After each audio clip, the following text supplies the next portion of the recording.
Morning voice എന്ന പ്രതിദിന വചനധ്യാന പരമ്പരയിലേക്ക് ഏവർക്കും സ്വാഗതം. നിൻ കൃപയേറിയ വാക്കിൻ പ്രകാരമിങ്ങത്യന്ത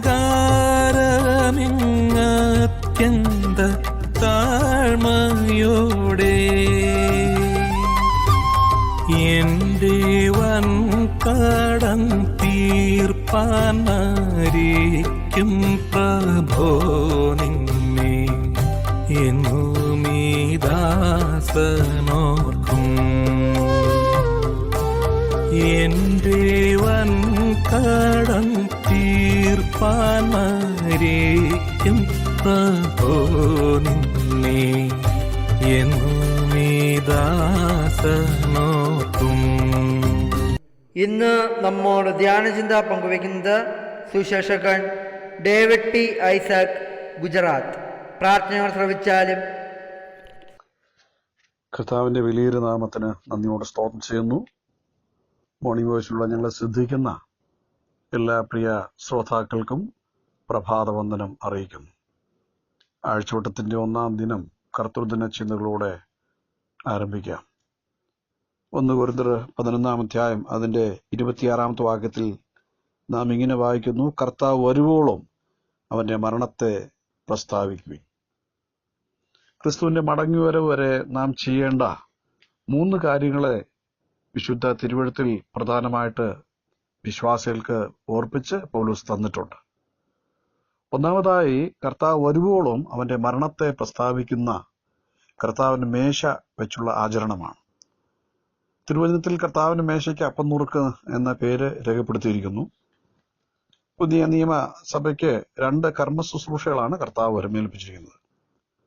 ആദ്യത്തേത് കർത്താവിന്റെ മരണ അടക്ക ഉയർത്തുന്നതിനോട് ഏകീഭവിക്കുന്ന സ്നാനവും, രണ്ടാമത്തത് അവന്റെ മരണത്തെ പ്രസ്താവിക്കുന്ന തിരുവത്താഴ ശുശ്രൂഷയുമാണ്. എന്റെ ഓർമ്മയ്ക്കായി ഇത് ചെയ്യുവീൻ എന്നുള്ളത് കർത്താവിന്റെ കൽപ്പന കൂടിയാണ്. ലൂക്കോസ് 22:19 നാം അങ്ങനെ വായിക്കുന്നുണ്ട്.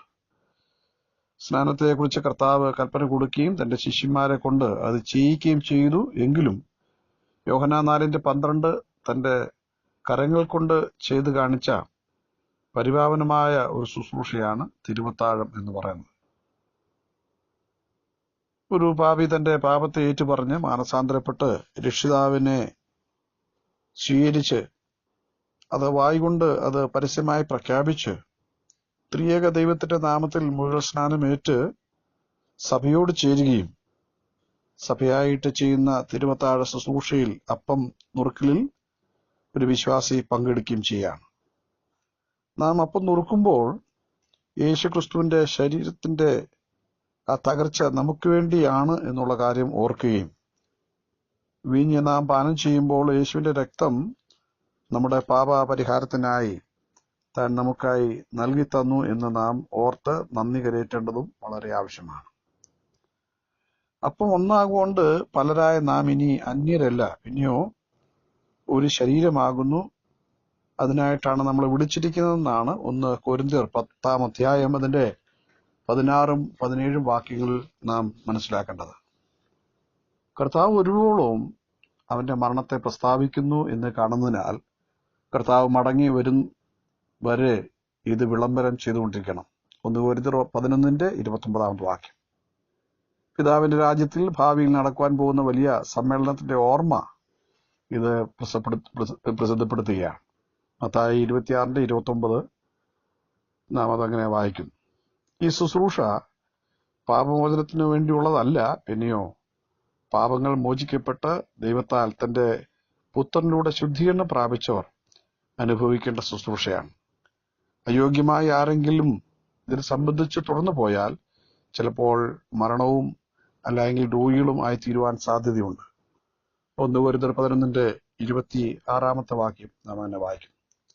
ആകയാൽ വിശുദ്ധിയും വേർപാടും പാലിച്ച് ഭയഭക്തിയോടെ നമുക്ക് അവന്റെ അടുക്കലേക്ക് അടുത്തു വരികയും ആ നിലയിൽ കർത്താവിനെ ഓർക്കുകയും അപ്പം നുറുക്കി ആരാധിക്കുകയും ചെയ്യേണ്ട ഉത്തരവാദിത്വമാണ് വിശ്വാസിക്കുള്ളത്. രണ്ടാമതായി, കർത്താവ് ഒരുവോളം വചനം പ്രസംഗിക്കുക. 2 തിമോത്തിയോസ് 4-ാം അധ്യായത്തിന്റെ 1-2 വാക്യങ്ങൾ പൗലോസ് തിമോത്തിയോസിനെ ഓർപ്പിക്കുകയാണ്.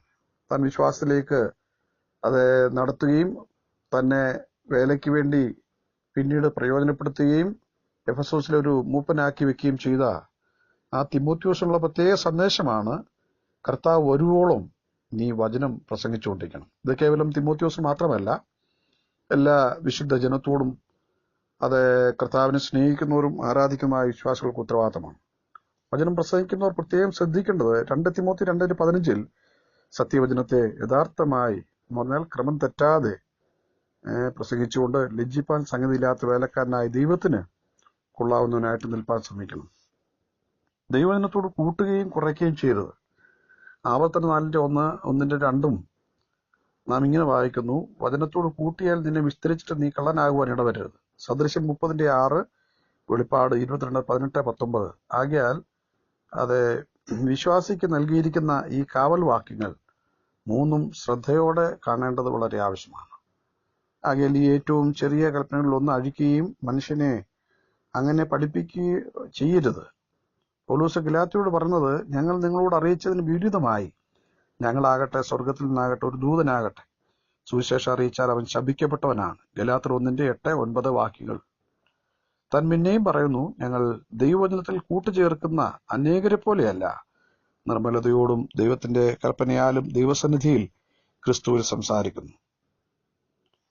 നാം 2 യോഹന്നാൻ 9:10 വാക്യങ്ങളിൽ ഇത് സംബന്ധിച്ച് ആധികാരികമായി പറയുന്നത്, ക്രിസ്തുവിന്റെ ഉപദേശത്തിൽ നിലനിൽക്കാത്തവൻ, അതിർ വിട്ടുപോകുന്നവൻ, വിരുദ്ധ തെറ്റിക്കുന്നവൻ അവനെ വീട്ടിൽ കൈക്കൊള്ളരുത്, കുശലം പറയരുത് എന്നാണ്. ഇരമ്യാവ് 21:28 എന്റെ വചനം ലഭിച്ചിരിക്കുന്നവൻ വിശ്വസ്തയോടെ പ്രസ്താവിക്കട്ടെന്നാണ്.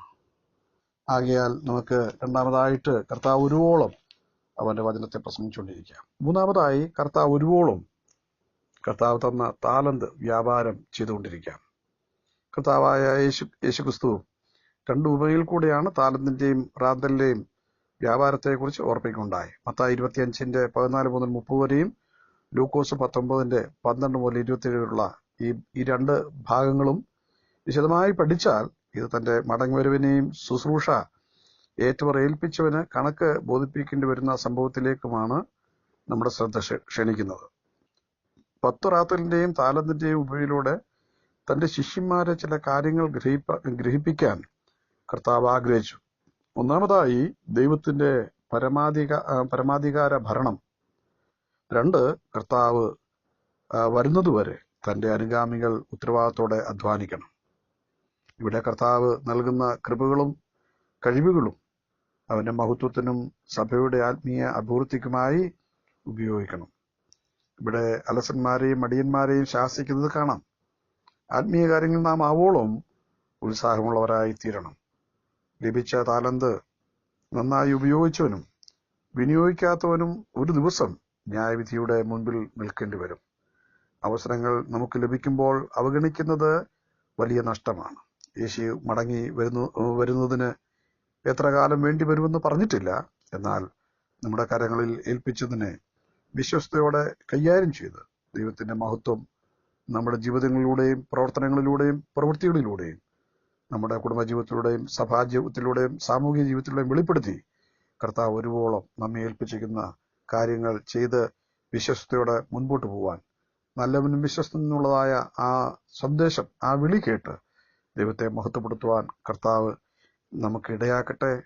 ലോകത്തിലുള്ള നാനാ ഭാഗത്തുള്ള വിശുദ്ധന്മാർ കർത്താവിനെ ഓർത്ത് ആരാധിക്കുമ്പോൾ ഈ കർത്തൃദിന ചിന്തകളും നമ്മുടെ ജീവിതത്തിലെ ഉത്തരവാദിത്തങ്ങൾ ചെയ്യേണ്ട ആ വലിയ യാഥാർത്ഥ്യങ്ങളെ ഓർപ്പിക്കുന്ന ഈ ഉപദേശങ്ങളെ ഓർത്തുകൊണ്ട് നമുക്ക് അവനെ ആരാധിക്കാം, മഹത്വപ്പെടുത്താം. കർത്താവിന് വലിയ നാം മഹത്വപ്പെടുമാറാകട്ടെ.